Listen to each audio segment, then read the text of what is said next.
The girl was still alive. Pinned beneath the collapsed roof of her home, her legs trapped in a tangle of wood, mud, and concrete, Omayra Sanchez's face peeked just above the rising sludge. Her dark eyes were calm, almost too calm. Water lapped at her chin. Her fingers, bloated, pale, gripped a piece of debris to keep her balance. Each time rescuers waded in, trying to pull her free, the pressure around her legs surged. It was the rubble holding her body together. If they pulled too hard, she would bleed out. The cameras were already there. Journalists from around the world had descended on the Colombian town of Armero, a place that just 72 hours earlier had been a thriving farming community of 30,000. Now it was a graveyard of silence and mud. Of those tens of thousands, fewer than a third had survived. Most of the town had been buried alive. 3 days earlier, no one in Armero had heard the mountain's voice. There had been warnings, yes. Scientists had begged officials to prepare. They'd tracked volcanic tremors for weeks, issued alerts, mapped potential mudflows, but local leaders had insisted the mountain was safe. There's no immediate danger, they'd said. No need for evacuations. The mountain didn't agree. At 9:09 p.m. on November 13, 1985, Nevado del Ruiz erupted. The plume of ash reached 6 miles into the sky. But it wasn't lava that killed Armero. It was ice. The eruption melted the mountain's glaciers, sending massive lahars, rivers of ash, water, and debris, hurtling down its slopes. One of them reached the Rio Lagunilla basin and followed the river straight toward the valley below, toward Armero. There were no sirens, no town-wide alerts, just the sound of rain. The ground shuddered as the first wave hit, a roaring wall of darkness and cold. It was almost midnight. Within minutes, the mudflow swallowed the entire town. Homes were flattened like paper. Power lines fell, plunging everything into darkness. People ran, but the mud was faster. Some tried to climb trees, others climbed onto roofs, only to be swept away when the structures collapsed beneath them. In the chaos, entire families disappeared in seconds. Parents clutched children as they were carried off by the sludge. Survivors later said it was like drowning in wet cement. Every movement was met with resistance, every breath clogged by ash and sewage. By dawn, the town was gone. From the air, what had once been a grid of streets and buildings now looked like a dried riverbed. Occasional rooftops stuck out at odd angles. Furniture, clothing, shattered cars, all half buried in thick gray mud. And then there were the voices, people trapped beneath the debris, crying for help, calling for their children. Some were still alive. But with roads cut off and the Colombian government unprepared, rescue teams arrived late and under-equipped. They had no helicopters, no stretchers, no medical supplies. Volunteers dug with shovels. Others used their bare hands. That's how they found Omayra. She'd been standing in her home when the wave hit. The house collapsed around her, but some structure in the wreckage kept her from being crushed entirely. Her legs were pinned, but her torso had somehow stayed above the muck. For nearly 60 hours, she clung to life. Journalists filmed her. Rescue workers tried everything, but there were no pumps, no cranes, no surgical teams. The Red Cross begged for help. The government said it was doing everything possible, but little changed on the ground. During those 3 days, Omayra spoke softly to those around her. She asked for sweet rice. She sang songs. She prayed for her mother. Her composure shattered hearts around the world.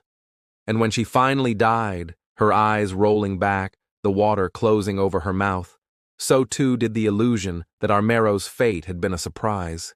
Because it hadn't been. Scientists had warned of this exact scenario for over a year. The Colombian Geological Survey had mapped the likely lahar paths. Emergency agencies had drawn up response plans. But no drills were conducted. No evacuations were rehearsed.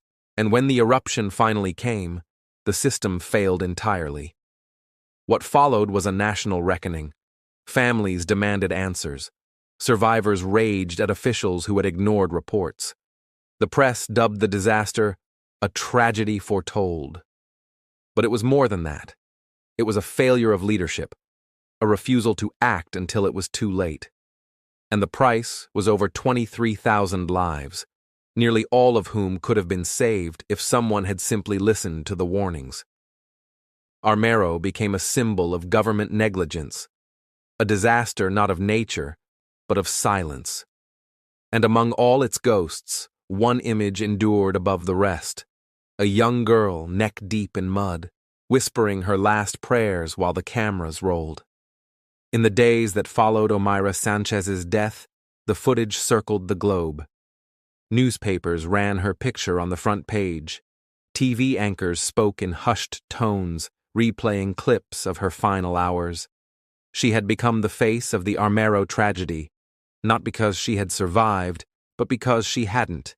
Because in her soft voice and wide, unblinking eyes, people saw something they couldn't ignore: a child calmly waiting to die while the world stood by. But she was not alone. Around her, thousands more were missing. Children crushed in their sleep. Parents lost beneath collapsed homes. Entire neighborhoods gone, their names erased in a single night. Survivors wandered barefoot through the sludge, searching for loved ones who would never be found. The mud was so thick, so deep, that even months later, bodies were still being pulled from the ground. Many were never identified. Mass graves were dug hastily in nearby towns. Coffins were stacked like crates. The dead had no names, no ceremonies, only numbers, only mud, and through it all, the mountain remained still. Nevado del Ruiz loomed above the ruins, white-capped, distant, serene. It had erupted for just 20 minutes. That was all it took. 20 minutes to erase a town. 20 minutes to expose every weakness in Colombia's emergency system. 20 minutes to change the course of thousands of lives. The outrage came quickly. Journalists uncovered memos, interviews, and reports that proved the eruption hadn't been unpredictable. Just 7 days before the disaster, a hazard map was published showing Armero directly in the path of a likely mudflow. The government had received it. So had local leaders. But no one issued an evacuation order. They feared causing panic. They feared economic disruption. They feared political embarrassment. So they waited. And when the lahars came, they buried not only Armero, but every excuse that followed. International aid poured in. Trucks, tents, medical teams. But the roads were clogged with debris. The bridges washed away. Supplies sat at airports. Rescue teams arrived too late. For many survivors, the help felt cruel, a display of compassion that came only after it was no longer needed. In Bogotá, officials scrambled to save face. They formed commissions, held press conferences, promised reforms.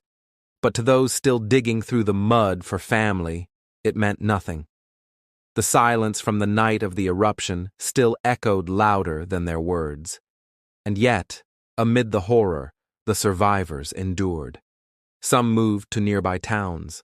Others returned to what little land was left, determined to rebuild. A small settlement rose from the outskirts of the old town, Nuevo Armero. But it was never the same. The soil still held bones. The memories never faded. Even now, decades later, there are still anniversaries, still vigils, still rows of white crosses stretching across the scarred valley. And there's still the question, why?